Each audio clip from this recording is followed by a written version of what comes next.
Hello मेरे प्यारे students, क्या हाल चाल। उम्मीद है आप स्वस्थ होंगे, मस्त होंगे और आपकी पढ़ाई एकदम शानदार तरीके से चल रही होगी। तो स्वागत है एक बार फिर से क्लास 11th के भौतिक विज्ञान में। तो हाजिर हैं एक बार फिर से क्लास 11th के भौतिक विज्ञान में सरल रेखा में गति। तो आज हम पढ़ने वाले वेग, एक समान वेग, असमान वेग, औसत वेग, तात्क्षणिक वेग, चाल तथा वेग में अंतर, त्वरण, त्वरण के प्रकार, एक समान त्वरण, असमान त्वरण और इससे पर आधारित कुछ क्या है न्यूमेरिकल भी हम करने वाले हैं। तो वीडियो में एंड तक बने रहिएगा। तो आइए शुरू करते हैं टॉपिक को। तो आइए देखते हैं हमारा पहला टॉपिक क्या है। तो पहला आपका न्यूमेरिकल है। तो हमने पिछले में क्या बता दूरी चाल से संबंधित पढ़ा था, तो उससे संबंधित कुछ क्वेश्चन कर लेते हैं, उसके बाद आगे के टॉपिक को शुरू किया जाएगा। कल एक लड़का 6 किलोमीटर की दूरी पर स्थित अपने स्कूल से 25 किलोमीटर प्रति घंटा की नियत चाल से जाता है और 4 किलोमीटर प्रति घंटा की नियत चाल से लौटता है। तो पूरी यात्रा के लिए लड़के की औसत चाल ज्ञात कीजिए। तो क्या पूछ रहा है, पूरी यात्रा के लिए लड़के की औसत चाल ज्ञात कीजिए। तो स्कूल जाने में लगा समय, चूँकि कुल दूरी कितनी है, कुल दूरी कितना है, 6 किलोमीटर जाने में 6 किलोमीटर आने, यानी कितना है 12 किलोमीटर। अब स्कूल जाने में लगा समय, स्कूल जाने में लगा समय T1 बराबर कितना आ जाएगा 60 6 बटे क्या हमारा 2.5 6 बटे 2.5 यानी आ जाएगा 2.4 घंटा। अब घर पर आने में लगा समय, घर पर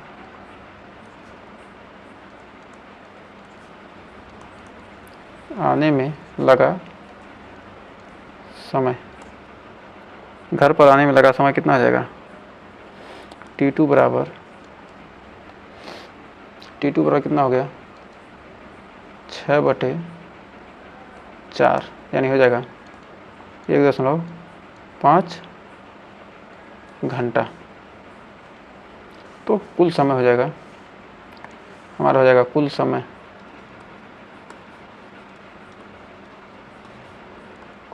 3.9 घंटा। तो औसत चाल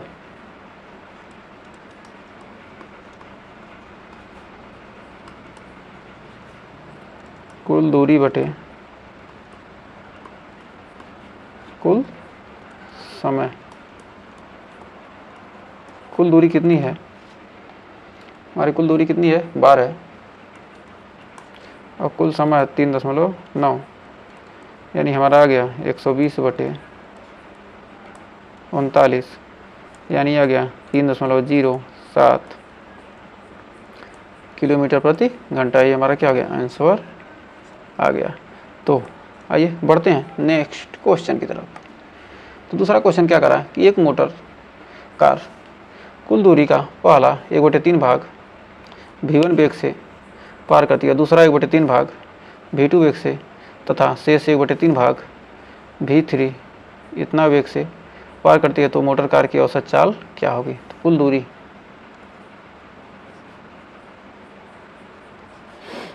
दूरी मान लिया यस।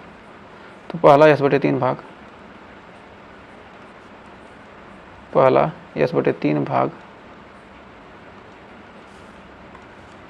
तय करने में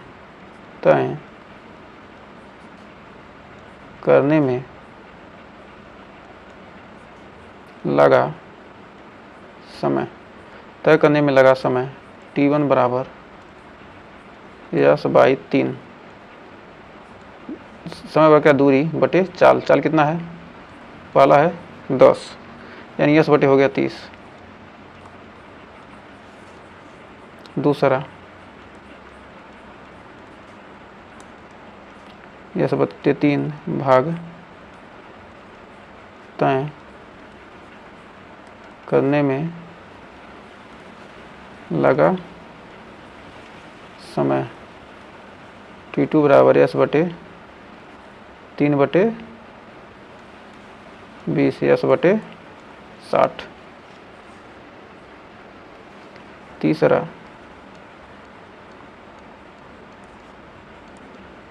यस बटे 3 भाग तय करने में लगा समय t3 बराबर यस बटे 60। अब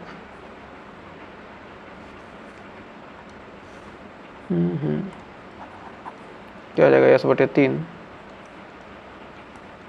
बटे कितना है 60, यानी आ जाएगा यस बटे 180, यस बटे 180 आ गया। अब कुल समय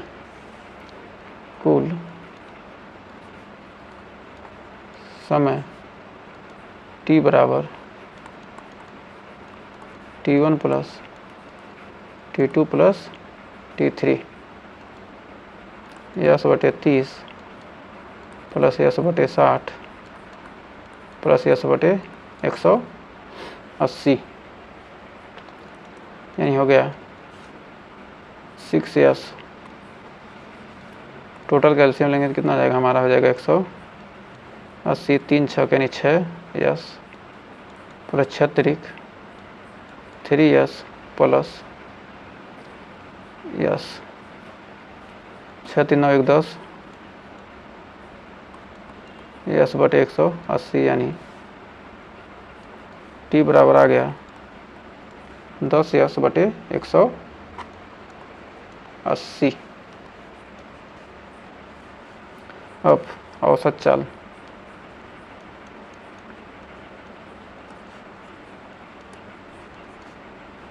औसत चाल बराबर हो जाएगा क्या, कुल दूरी बटे कुल समय। तो कुल दूरी हमारा कितना है, यस,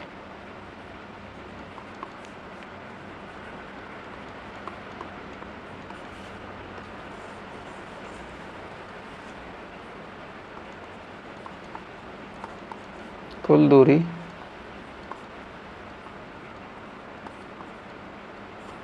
औसत चाल, कुल दूरी बटे कुल समय। सूत्र तो लिख लिया, कुल दूरी कितना आया यस, और कुल समय कितना आया 10 यस बटे 180, यस से यस कट गया 180 बटे 10, यानी आ गया 18 किलोमीटर प्रति घंटा। औसत चाल कितना आ गया 18 किलोमीटर प्रति घंटा। तो उम्मीद है यहाँ तक आपको कोई डाउट नहीं होगा। तो आइए बढ़ते हैं अगले क्वेश्चन की तरफ। तो कह रहा एक ट्रेन पहले 1 घंटे में 60 किलोमीटर प्रति घंटे की चाल से तथा अगले घंटे 40 किलोमीटर प्रति घंटा की चाल से गति करती है, तो संपूर्ण यात्रा में ट्रेन की औसत चाल ज्ञात कीजिए। तो संपूर्ण यात्रा में ट्रेन की क्या करना है, औसत चाल ज्ञात करना है। तो पहले कितना चला है 60 किलोमीटर प्रति घंटा, 60 किलोमीटर प्रति घंटा की चाल से 1 घंटे में तय दूरी यस1 बराबर 1 गुणे 60, यानी 60 किलोमीटर। फिर कह रहा है तथा अगले आधे घंटे में 40 किलोमीटर प्रति घंटा की चाल से गति करती है। अब 40 किलोमीटर प्रति घंटा की 40 किलोमीटर प्रति घंटा की चाल से 1/2 हावर में तय दूरी यस2 बराबर 1/2 गुणे 40 20 किलोमीटर। कितना हो गया, अब 20 किलोमीटर दूरी कर लिया, मतलब यस1 हम ज्ञात कर लिया, हम दूरी क्या किया ज्ञात कर लिया।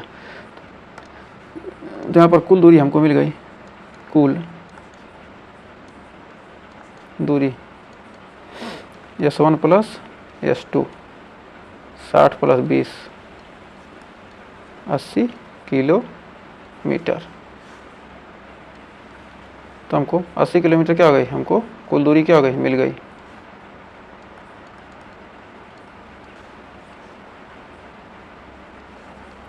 अब आइए आगे देखते हैं।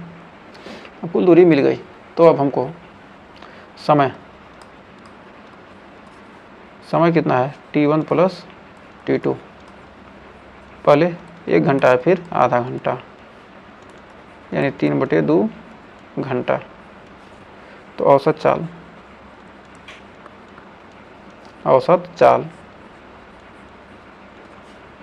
क्या जाएगा, कुल दूरी बटे कुल समय। कुल दूरी कितना है 80, समय कितना है 3/2, तो 2 ऊपर चला जाएगा तो आ जाएगा 160/3, यानी 53.33 किलोमीटर प्रति घंटा। ये क्या जाएगा, हमारा आंसर निकल कर आ जाएगा।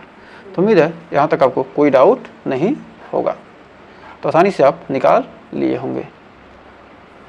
तो आइए बढ़ते हैं आगे। कह रहा है एक कण, क्या है, एक कण 7 मीटर त्रिज्या के एक अर्धवृत्ताकार पथ पर गतिमान है।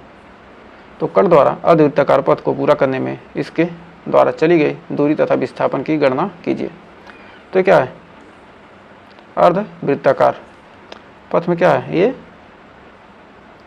गतिमान है, एक कण है। इस अर्धवृत्ताकार पथ में मतलब 7 सेंटीमीटर की क्या इसकी त्रिज्या है,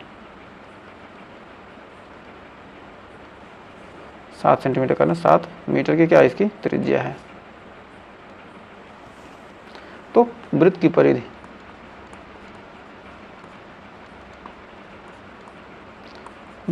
क्या आ जाएगा 2πr, यानी 2 गुणे 22/7 गुणे 7 से कट गया, 22 दूना 44 मीटर। तो इसकी परिधि आ गई 44 मीटर।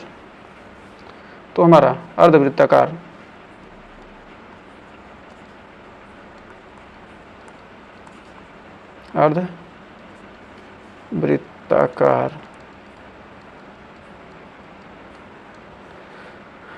तो क्या गया, हमारा आ गया 44 मीटर। 44 मीटर आ गया। तो हम कह सकते हैं कि अर्धवृत्ताकार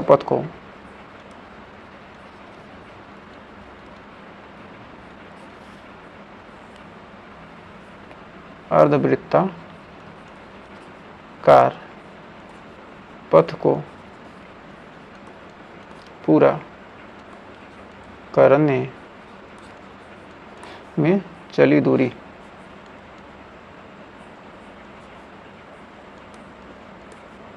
परिधि बटे 2, परिधि कितना आ गया 44/2 यानी 22 मीटर। ये क्या होगा, हमारा आंसर आ गया। अब विस्थापन,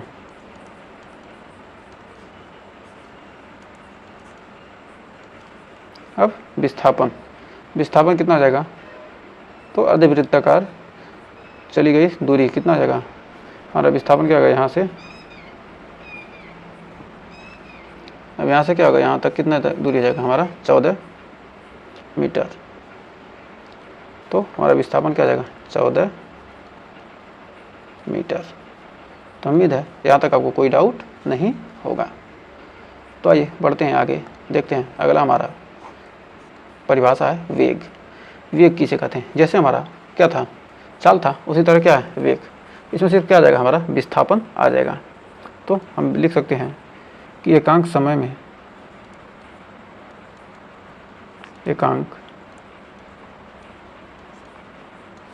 में वस्तु द्वारा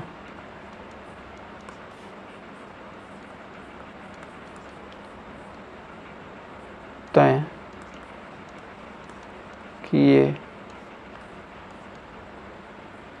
किए गए विस्थापन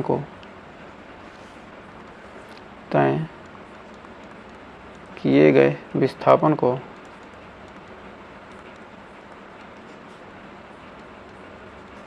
वेग कहते हैं।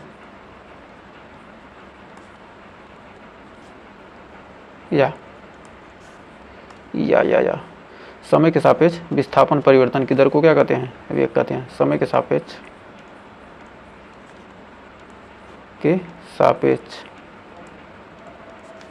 विस्थापन परिवर्तन की दर को वेग कहते हैं। तो हमारा होता है वेग बराबर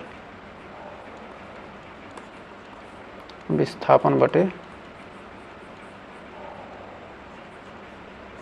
समय, या वेग बराबर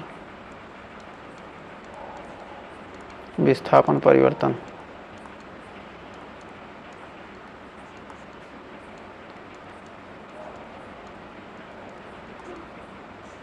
परिवर्तन बटे समयांतराल।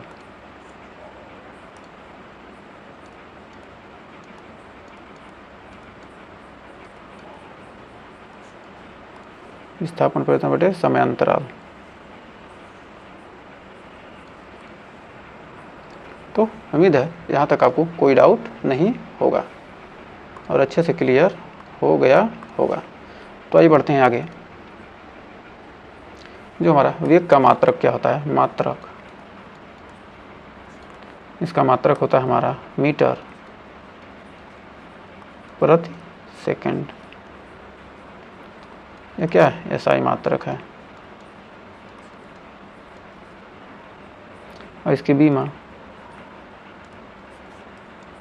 मीटर बटे सेकंड, यानी हो जाएगा L/-1। और राशि यह क्या है, सदिश।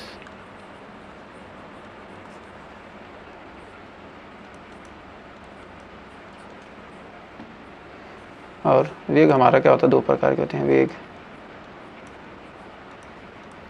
के प्रकार, वेग के प्रकार कितने हैं, दो। एक समान वेग,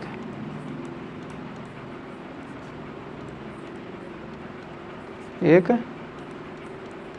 समान वेग, और दूसरा है असमान वेग। एक समान वेग और दूसरा हमारा असमान वेग। तो आइए बढ़ते हैं आगे। तो एक समान वेग किसे कहेंगे, वस्तु द्वारा समान समय अंतरालों में तय किया गया क्या विस्थापन समान हो तो वस्तु का वेग विस्थापन भी क्या होगा, समान। एक समान वेग क्या होगा, एक समान वेग कहलाएगा। तो एकदम सेम टू सेम जैसे क्या था हमारा चाल था, वही तरह ये भी है। तो वस्तु द्वारा समान समय अंतरालों में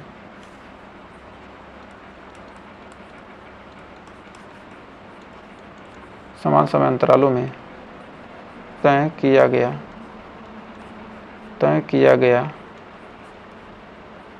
विस्थापन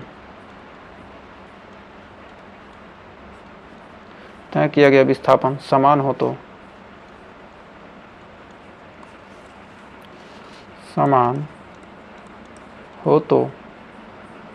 वस्तु का वेग एक समान कहलाता है। वस्तु का वेग क्या कहता है, एक समान कहलाता है। अब इसका उदाहरण देखिए, जैसे वस्तु द्वारा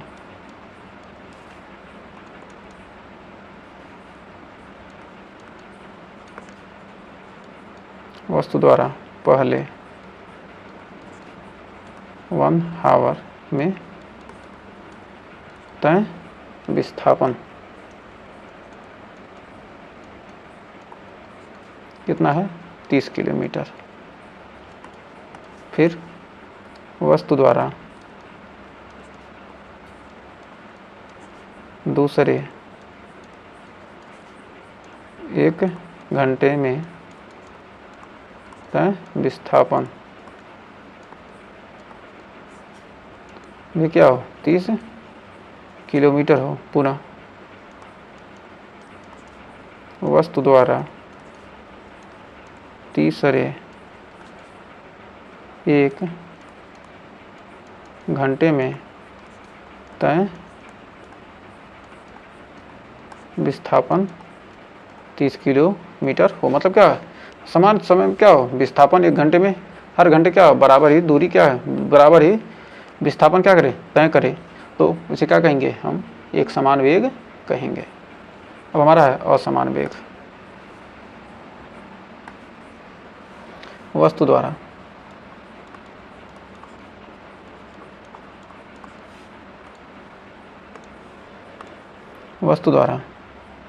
समान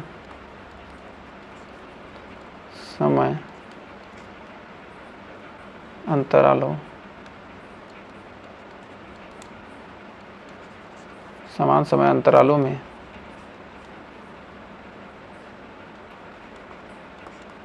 तय किया गया विस्थापन अलग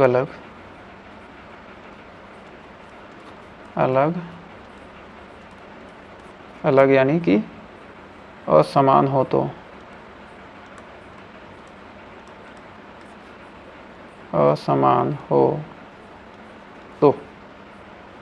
वस्तु का वेग हो तो वस्तु का वेग असमान होता है।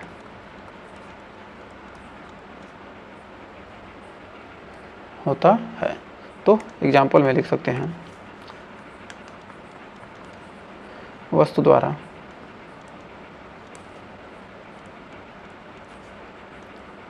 पहले 1 HR में तय विस्थापन 1 घंटे में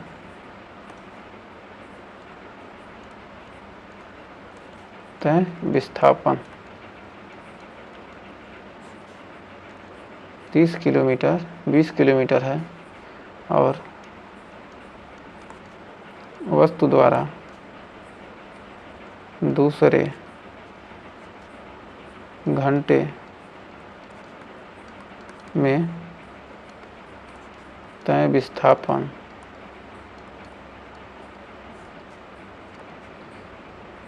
25 किलोमीटर है। तो इस प्रकार क्या होगा पहले 20 था पहले 25 हो गया या घट रहा या बढ़ रहा है विस्थापन, तो क्या कहेंगे इसे हम कहेंगे असमान वेग। फिर असमान वेग भी क्या होते हैं 2 प्रकार के होते हैं। तो आइए जानते हैं असमान वेग क्या होते हैं 2 प्रकार के होते हैं।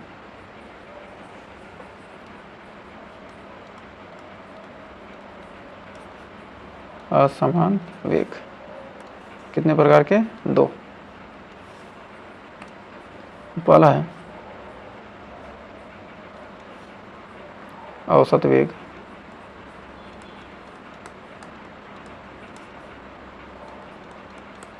दूसरा है तात्क्षणिक वेग।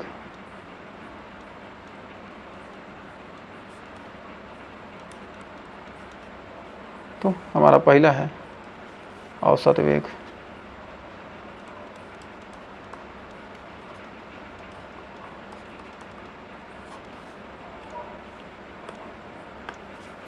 औसत वेग वस्तु द्वारा तय किए गए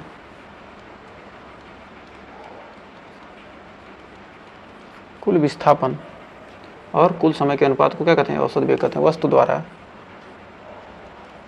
तय किए गए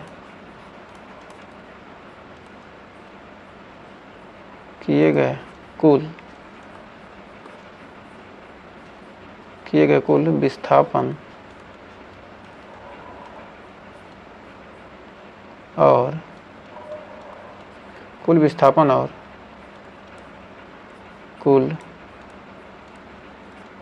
समय के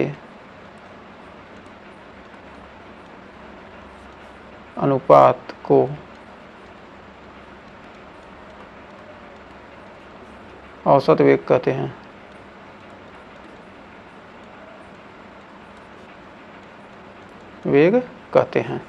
तो औसत वेग बराबर हमारा फार्मूला होता है औसत वेग बराबर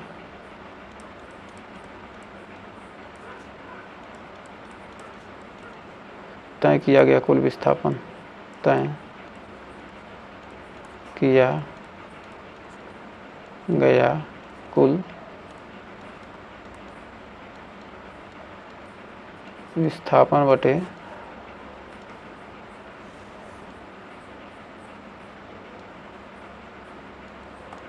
बटे कुल समय।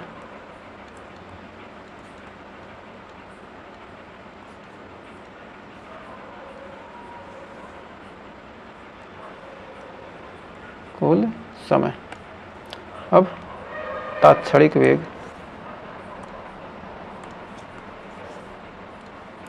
अगला है तात्क्षणिक वेग।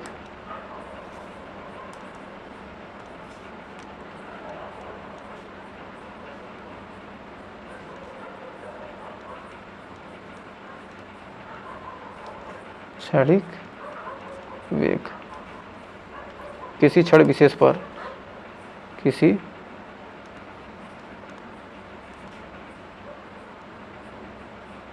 क्षण विशेष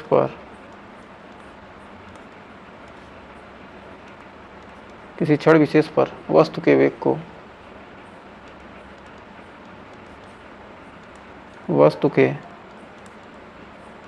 को तात्क्षणिक वेग कहते हैं।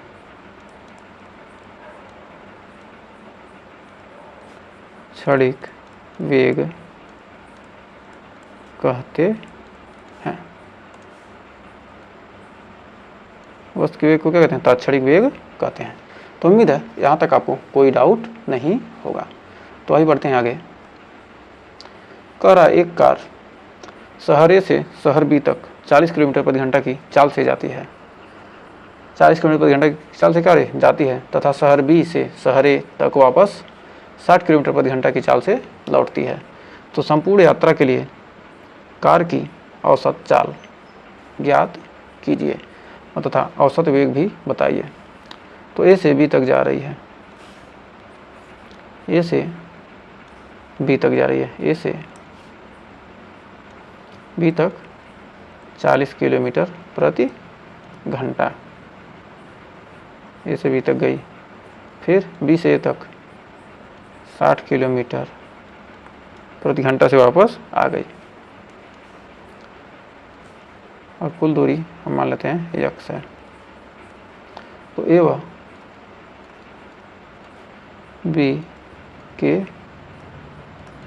बीच की दूरी x, कार द्वारा तय की गई दूरी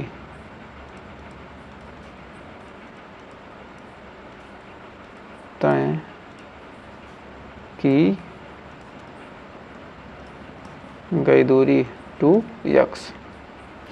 तो t1 बराबर x बटे 40 और t2 बराबर x बटे 60।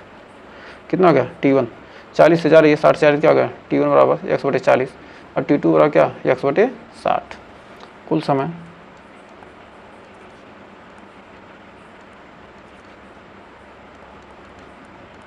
t1 प्लस t2 x बटे 60 प्लस x बटे 40।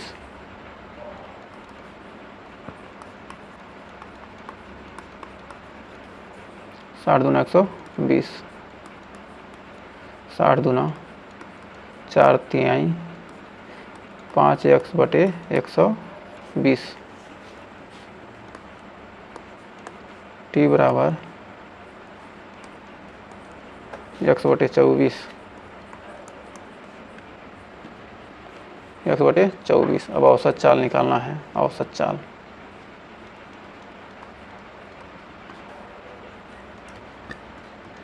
कुल दूरी बटे कुल समय, कुल दूरी 2x और समय x बटे 24, x कट गया, यानी 24 दूना 48 किलोमीटर प्रति घंटा। विस्थापन 0।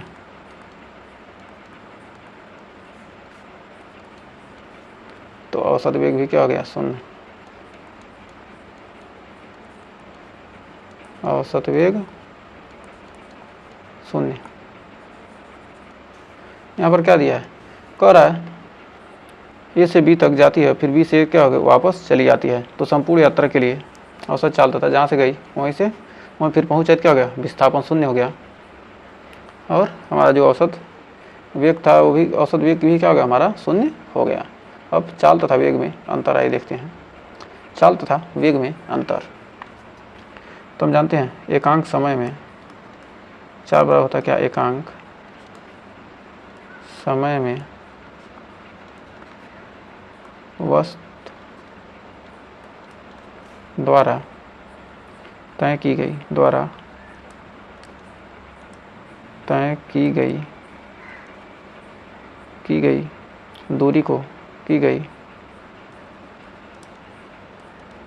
दूरी को उस वस्तु की चाल कहते हैं। चाल बराबर होता है दूरी बटे समय।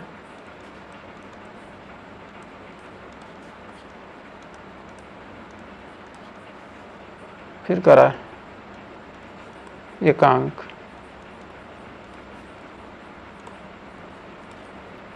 समय में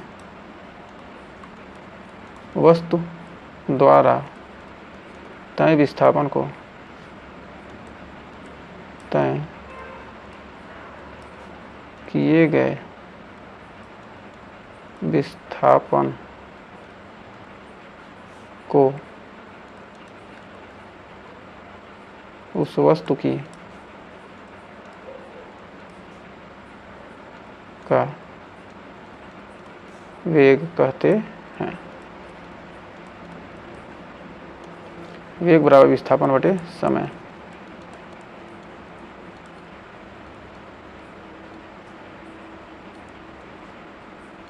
विस्थापन बटे समय, वेग बराबर क्या हो गया, विस्थापन बटे समय। तो अगला दूसरा पॉइंट, चाल अदिश राशि है।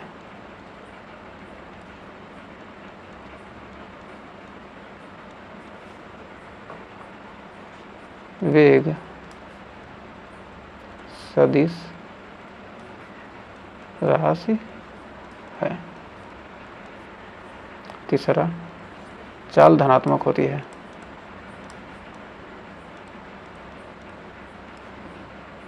चाल धनात्मक होती है। वेग धनात्मक, ऋणात्मक व शून्य हो सकती है। वेग धनात्मक, ऋणात्मक और शून्य हो सकती है, हो सकता है। तो उम्मीद है यहाँ तक आपको कोई डाउट नहीं होगा। तो अगला है हमारा त्वरण। तो त्वरण किसे कहते हैं, तो हमारा त्वरण होता है वेग परिवर्तन की दर को क्या कहते हैं, त्वरण कहते हैं। तो समय के सापेक्ष, समय के सापेक्ष यानी त्वरण हमारा हो जाएगा वेग परिवर्तन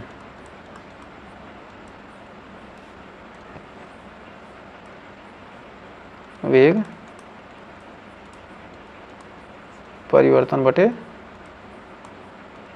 समयांतराल कोई क्या कहते हैं, त्वरण कहते हैं। तो हमारा हो जाएगा समय के सापेक्ष वेग परिवर्तन की दर को त्वरण कहते हैं। इसे ए से प्रदर्शित करते हैं। इसे क्या करते हैं, ए से हम प्रदर्शित करते हैं, तो इसका मात्रक होता है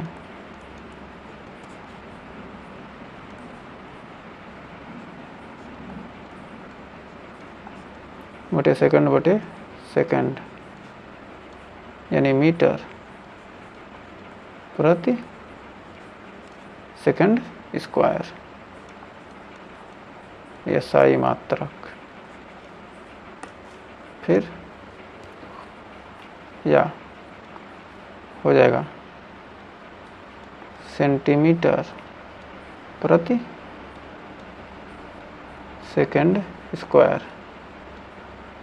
CGS मात्रक। वीमी सूत्र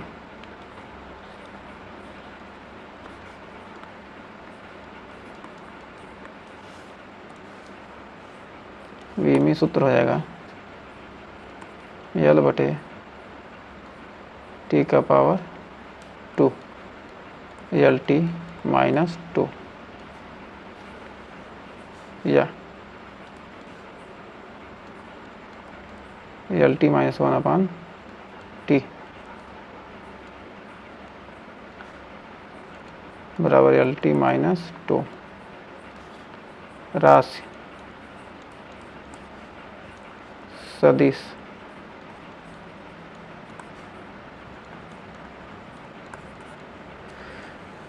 त्वरण क्या है हमारी, सदिश राशि। वेग परिवर्तन यानी वेग है तो क्या होगा, सदिश ही कहलाएगी। तो नोट में हम लिखेंगे पहला पॉइंट, यदि वेग बढ़ रहा है तो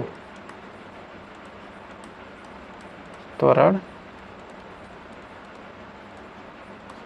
धनात्मक यानी कि पॉजिटिव होगा, या यदि वेग घट रहा है तो त्वरण नेगेटिव होगा। जब क्या होगा, त्वरण क्या होता है, नेगेटिव होता है तो क्या होगा, उसे कहते हैं मंदन। तो त्वरण भी क्या होते हैं, दो प्रकार के होते हैं। तो त्वरण के प्रकार, तो आइए देखते हैं त्वरण के प्रकार। त्वरण क्या होते हैं हमारे, दो प्रकार के होते हैं।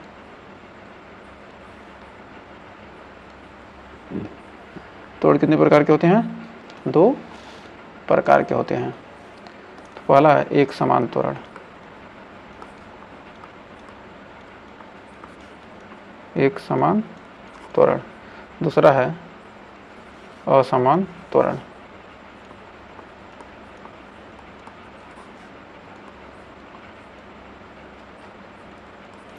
एक समान त्वरण और असमान त्वरण। तो आइए एक एक करके देखते हैं। तो एक समान त्वरण सबसे पहले जानते हैं होता क्या है। समान समय अंतरालों में वस्तु के वेग में क्या हो, समान परिवर्तन हो। तो कह सकते हैं कि समान समय अंतराल में जब क्या हो, समान समय अंतराल में क्या हो, वेग में परिवर्तन क्या हो, समान हो। ये नहीं कि कभी 10 मीटर पर सेकंड घट गया, कभी 15 हो गया, ऐसा क्या होना चाहिए, वेग में परिवर्तन नहीं होना चाहिए। समान समय अंतरालों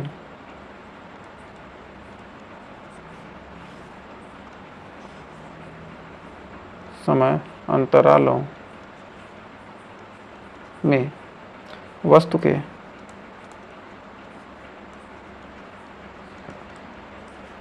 वेग में समान परिवर्तन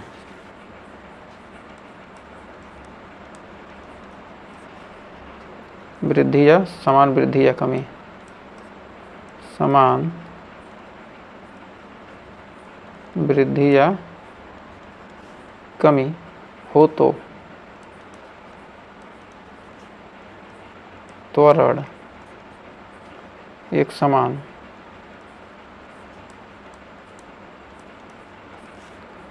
त्वरण कहलाता है और गति एक समान गति, एक समान त्वरित गति कहलाती है। गति एक समान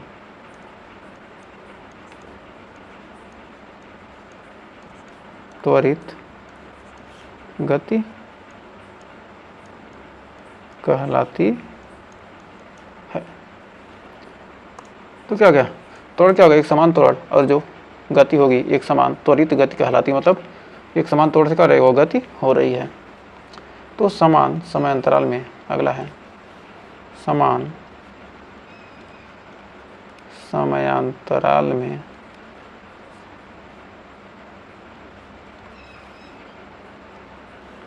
समान समय अंतराल में वस्तु द्वारा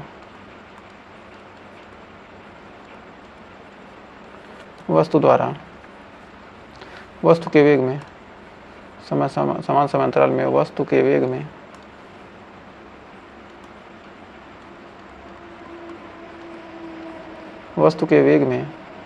असमान परिवर्तन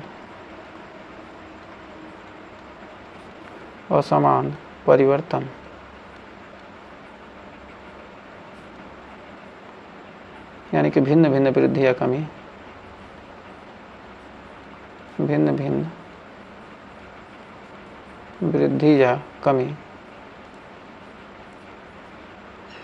भिन्न वृद्धि या कमी हो तो त्वरण असमान त्वरण कहलाता है। त्वरण असमान कहलाता है। त्वरण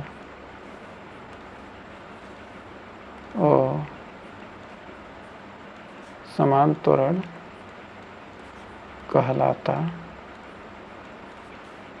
है। और गति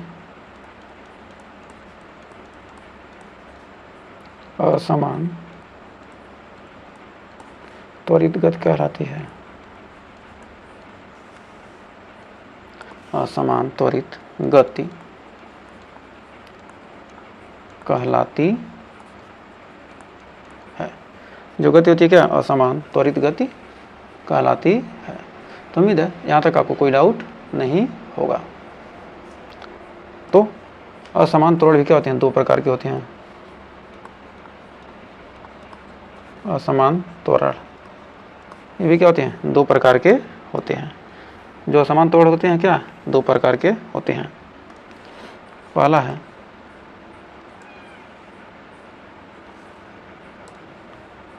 है औसत त्वरण।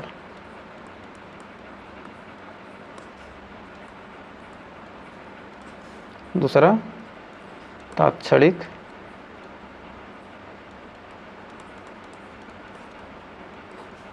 त्वरण।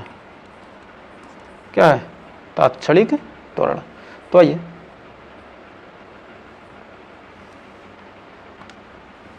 तो उम्मीद है यहाँ तक आपको अच्छे से क्लियर हो गया होगा। तो इनके बारे में हम जो ये औसत त्वरण है और तात्क्षणिक त्वरण है, हम इसके बारे में क्या करेंगे, अब आगे चर्चा करेंगे।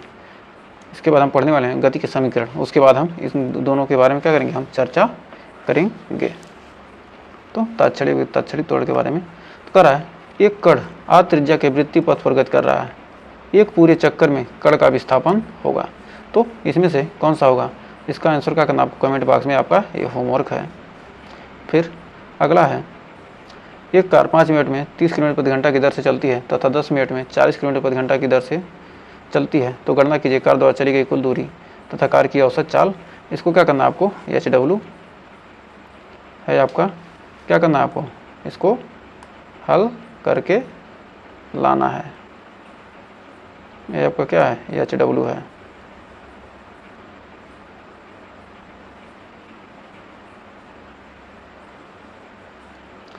ये आपका क्या है, HW है। इसको कंप्लीट करके लाइएगा। तो अगर यहाँ तक सेशन पसंद आया तो वीडियो को लाइक शेयर कीजिएगा और चैनल पर पहली बैठ के हैं चैनल को सब्सक्राइब जरूर कीजिएगा। तो मिलेंगे नेक्स्ट वीडियो में, तब तक के लिए टेक केयर।